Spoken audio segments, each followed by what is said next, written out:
Hearts and Hands got started here at McDermott about 7 years ago. And I was a volunteer for Healing Hands International, which is worldwide.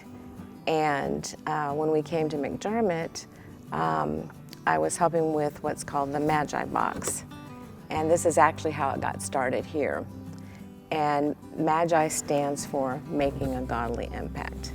I realized that we had an opportunity to fill these boxes with more than just hygiene items. It started out as just a small group of ladies. We started it basically for the children. We were doing this for the kids. And as the ladies started coming and we started meeting each other and knowing each other better, it became a real true fellowship. And everybody really wanted to help in some way. So I had to come up with some ways to make this project for everybody.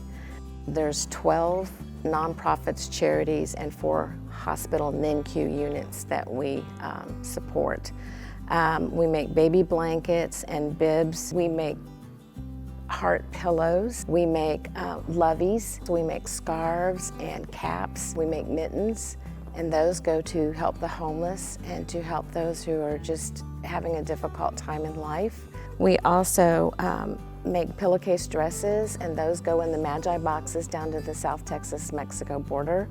And we also donate some of those to Hope for Haiti's Children. Jan approached me some time back and told me that the ladies here at the congregation were sewing dresses, making dresses, and was curious if we would be interested in being able to take those, of which the answer is a most definite yes, because the kids in Haiti are always needing clothing, especially something as beautiful as the dresses that Jan and the ladies have been making for quite some time. The wonderful thing about a lot of these dresses is when the girls outgrow them, they're able to pass them on to a sibling who's able to wear those things as well. So by the time the dress has reached its full conclusion, so to speak, it has had a lot of wearings and a lot of washings. So Jan contacted me in 2016 and said,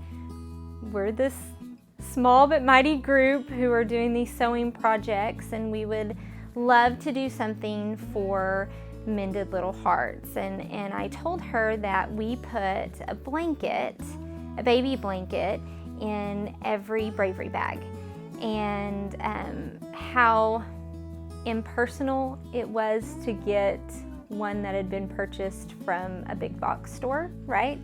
And so they started making baby blankets out of material that would be good for these babies, because a lot of these cardiac babies get hot and sweaty, and so those thick blankets you see at the store aren't good for these babies. And so Jan and her group put time and effort into finding some nice thin material, measured them to these little baby beds, and make these precious blankets that are put in every Bravery bag that goes to the cardiac unit at Children's. We need all the help we can get. We need all the hands we can get. It doesn't matter whether you can sew or not. We have cutting, tracing, filling the kits, making deliveries to the homebound, picking up things from the homebound, and fellowshipping with them. Come to the meetings. There's no time clock. You don't have to punch in. You can come when you want. You can leave when you want. And the ways you can help us, out in the foyer by our bulletin board, we have a collection box, and it's for the blessing bags. And there's a list of items that you can take, and you can put the items in those bins out there. And each month we fill the bags. And like I said, we've done about 450 bags in just the last 2 months. No matter what you think, any of your offerings would be appreciated. The time that you spend with us, if you've got fabric or funds that you can help us, we appreciate all of it. It's a wonderful organization at the church with a lot of fellowship and people who work hard to create the things that we create.